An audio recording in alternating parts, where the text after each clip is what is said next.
Bismillahirrahmanirrahim. Assalamualaikum warahmatullahi wabarakatuh.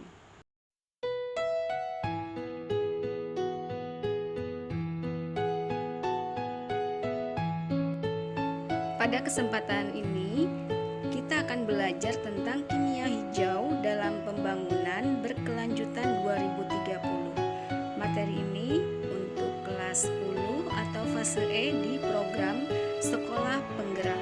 Buku yang kita gunakan adalah buku Ilmu Pengetahuan Alam yang dikeluarkan oleh Kementerian Pendidikan, Kebudayaan, Riset dan Teknologi Republik Indonesia. Untuk pelajaran kimia dimulai dari bab 3. Adapun tujuan pembelajarannya adalah 1. Mendeskripsikan pengertian kimia hijau. Kedua, mendeskripsikan pentingnya kimia hijau. 3. Menganalisis prinsip kimia hijau dalam kehidupan keseharian. Keempat adalah mengidentifikasi proses kimia dalam kehidupan keseharian terkait hal-hal yang tidak sesuai dengan prinsip kimia hijau. Dan kelima, menciptakan kegiatan yang mendukung prinsip kimia hijau.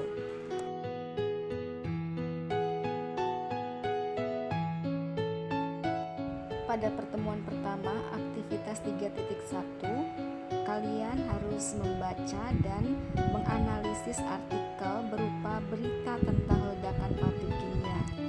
Dari artikel kumparan.com, sebuah pabrik kimia yang berada di kota Cilegon meledak dan mengeluarkan suara yang sangat keras.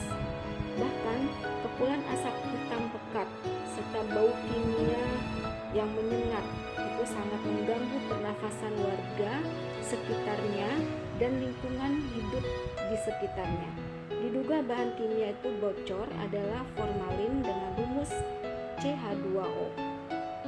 Kalian ketahui bahwa CH2O atau formalin tersebut adalah bahan baku pada industri panel kayu seperti kayu lapis, papan partikel, papan serat berkerapatan sedang, perlengkapan rumah tangga, dan lem emulsi yang digunakan secara luas di berbagai industri. Kita bisa membayangkan jika ledakan itu sering terjadi, maka bagaimana nasib bumi dan makhluk hidup yang ada di dalamnya, dan bagaimana keadaan masyarakat dan lingkungan seperti air, tanah, udara, tanaman, hewan yang ada di sekitarnya. Maka masa depan bumi itu ditentukan dari sekarang. Hingga Badan Dunia PBB pun mencanangkan salah satu program pembangunan berkelanjutan hingga tahun 2030, yaitu bagaimana lingkungan kita itu tetap aman dan lestari.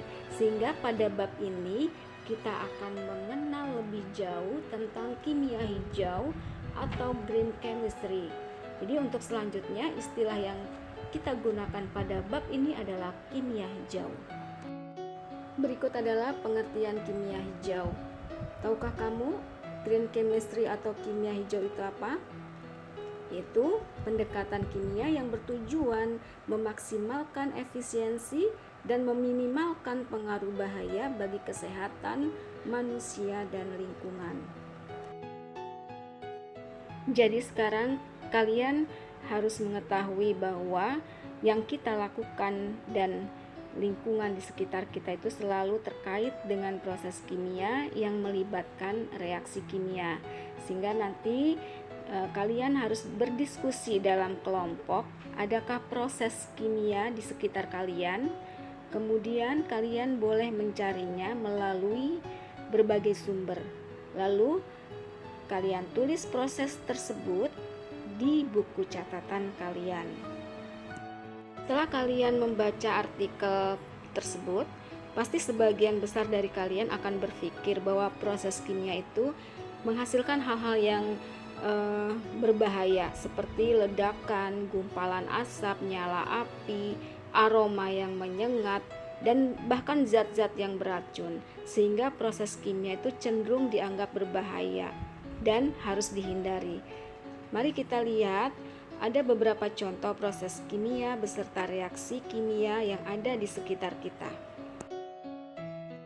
Mari kita lihat proses kimia yang pertama, yaitu reaksi kimia fotosintesis, di mana reaksinya adalah gas karbon dioksida direaksikan dengan molekul H2O sehingga menjadi senyawa glukosa dan menghasilkan O2. Dari penjelasan reaksi kimia itu bahwa reaksi fotosintesis itu dibantu oleh sinar ultraviolet memerlukan gas CO2. Gas ini dikenal sebagai gas rumah kaca, di mana dapat menyebabkan peningkatan suhu bumi. Sehingga dengan adanya fotosintesis ini akan mengurangi jumlah gas CO2 dan turut mengurangi pemanasan global. Produk yang dihasilkan dari reaksi tersebut adalah glukosa dan gas oksigen, dan glukosa sebagai sumber energi bagi tanaman, sedangkan gas oksigen bermanfaat untuk kehidupan manusia dan hewan.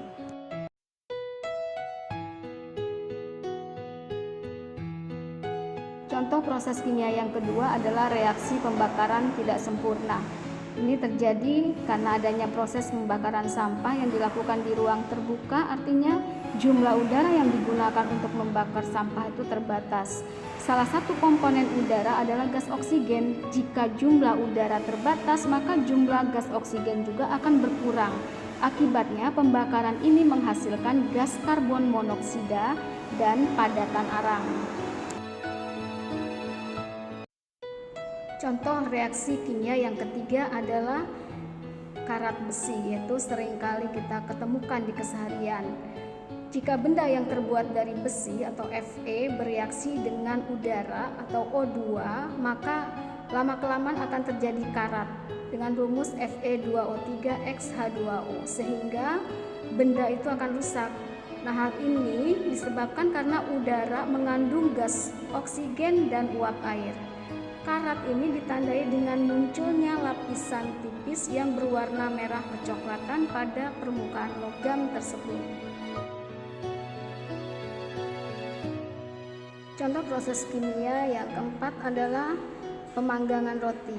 Persamaan reaksi kimianya adalah NaHCO3 natrium bikarbonat terurai menjadi Na2CO3 dan H2O serta menghasilkan gas CO2. NaHCO3 itu dikenal dengan soda kue. Jadi jika dipanaskan akan menghasilkan gas CO2. Gas inilah yang akan memberikan tekanan pada dinding adonan sehingga membentuk rongga-rongga. Keadaan inilah yang membuat roti bisa mengembang dan menjadi lebih empuk. Selanjutnya, dari berdasarkan contoh-contoh tersebut, bagaimana pendapat kalian terhadap proses dan reaksi kimia? Maka tulislah jawaban kalian di buku catatan kalian. Ternyata proses kimia itu kan tidak selamanya menakutkan kita. Ada proses kimia yang baik, bermanfaat, dan aman bagi lingkungan. Proses kimia yang aman dan bermanfaat itulah yang akan menjaga bumi kita tetap lestari dan sejahtera. Demikian pula lingkungan akan tetap terjaga. Proses kimia seperti inilah yang kita kenal dengan reaksi kimia hijau. Selanjutnya, aktivitas 3.1 ini adalah kalian harus membaca dan menganalisis artikel berikut. Kemudian jawablah pertanyaan yang ada di bagian bawah artikel ini. Dikatakan bahwa green chemistry atau kimia hijau berhubungan dengan bagaimana dan mendesain produk kimia serta prosesnya untuk mengurangi atau menghilangkan penggunaan bahan-bahan kimia yang berbahaya bagi manusia, hewan, dan lingkungan tempat kita tinggal. Nah, bahaya di sini bisa berupa ledakan fisik, sifat mudah terbakar, toksikologi, mutagenik, karsinogenik, termasuk perubahan iklim global, dan penipisan lapisan ozon, serta pencemaran lingkungan lainnya dan paparan kimia. Jadi, efek zat berbahaya terhadap lingkungan, air, udara, makanan, pertanian, perubahan iklim, dan banyak lagi bahaya di setiap sudut lingkungan itu membuat kita tuh semakin waspada dan untuk lebih fokus serta mempraktikkan konsep yang lebih hijau.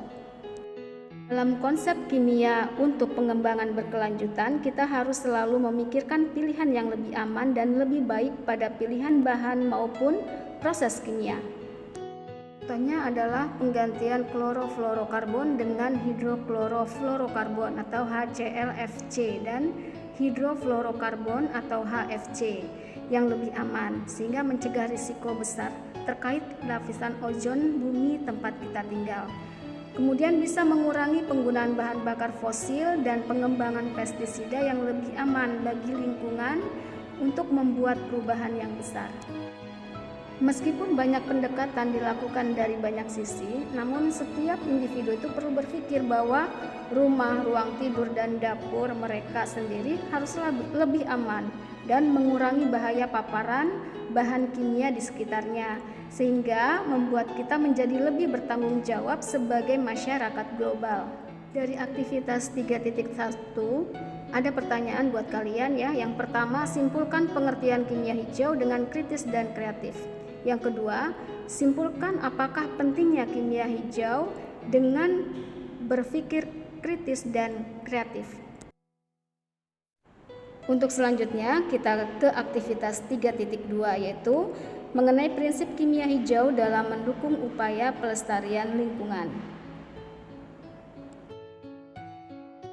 Perlu kalian ketahui bahwa kimia hijau itu bukan hanya terkait dengan penggunaan dan produksi bahan kimia yang aman saja, tapi prinsip kimia hijau itu dapat kalian terapkan sendiri di rumah. Bahan kimia apa saja yang digunakan di rumah? Kemudian bagaimana cara kalian menggunakannya? Yang berikutnya kita akan melihat wujud kontribusi terhadap prinsip kimia hijau. Yang pertama, bagaimana agar penggunaan bahan kimia di rumah itu dapat memberikan kontribusi terhadap prinsip kimia hijau. Kemudian, menggunakan bahan kimia secukupnya, membuang bahan kimia pada tempatnya, dan menyimpan bahan kimia dengan cara yang benar, serta mengganti bahan kimia yang berbahaya dengan bahan alam yang lebih ramah lingkungan, serta menggunakan kembali bahan plastik merupakan wujud kontribusi kalian terhadap prinsip kimia hijau.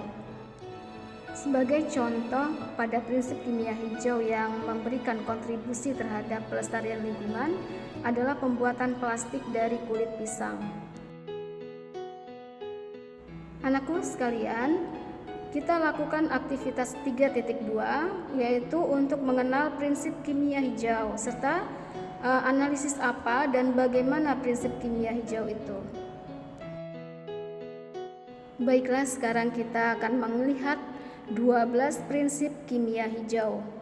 Kimia hijau itu adalah pendekatan kimia yang bertujuan memaksimalkan efisiensi dan meminimalkan pengaruh bahayanya bagi kesehatan manusia dan lingkungan. Memang tidak ada reaksi kimia yang hijau sempurna, namun keseluruhan efek negatif baik pada penelitian kimia maupun industri kimia itu dapat dikurangi melalui implementasi dari 12 prinsip kimia hijau yang akan kita pelajari. Dari 12 prinsip kimia hijau, yang pertama adalah mencegah limbah, yang kedua memaksimalkan nilai ekonomi suatu atom, yang ketiga sintesis kimia yang bahayanya sedikit, keempat mendesain proses yang melibatkan bahan kimia yang aman, 5. Menggunakan pelarut dan kondisi reaksi yang lebih aman. 6. Mendesain efisiensi energi.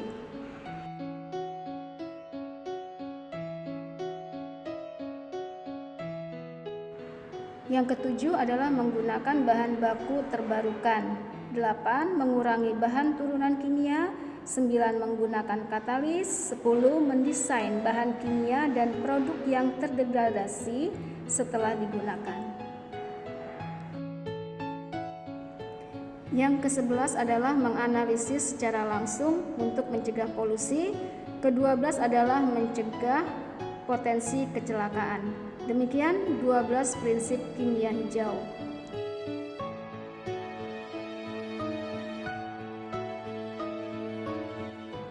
Baik anak-anakku, kita sampai di aktivitas 3.2. Petunjuk teknis melakukan aktivitas ini adalah: 1. Cermati dan maknai ke-12 prinsip kimia hijau. Yang kedua, temukan permasalahan yang selama ini menyimpang dari prinsip kimia hijau, kemudian beri saran solusi untuk mengatasinya. Yang ketiga, kalian boleh bekerja bersama secara berkelompok. Yang keempat, carilah informasi yang diperlukan dari berbagai sumber. Cantumkan sumber literaturnya sebagai wujud perilaku jujur kalian. Yang kelima, rangkumlah hasil diskusi kalian lalu tulis dalam bentuk tabel. Kemudian yang keenam, komunikasikanlah hasil diskusi kalian dalam diskusi kelas. Selamat bekerja. Berikut adalah contoh rangkuman hasil diskusi hubungan prinsip kimia hijau terhadap fakta dan solusi dalam mendukung upaya pelestarian lingkungan. Sampai bertemu kembali di video pembelajaran berikutnya pada pertemuan kedua. Oh, I want something just like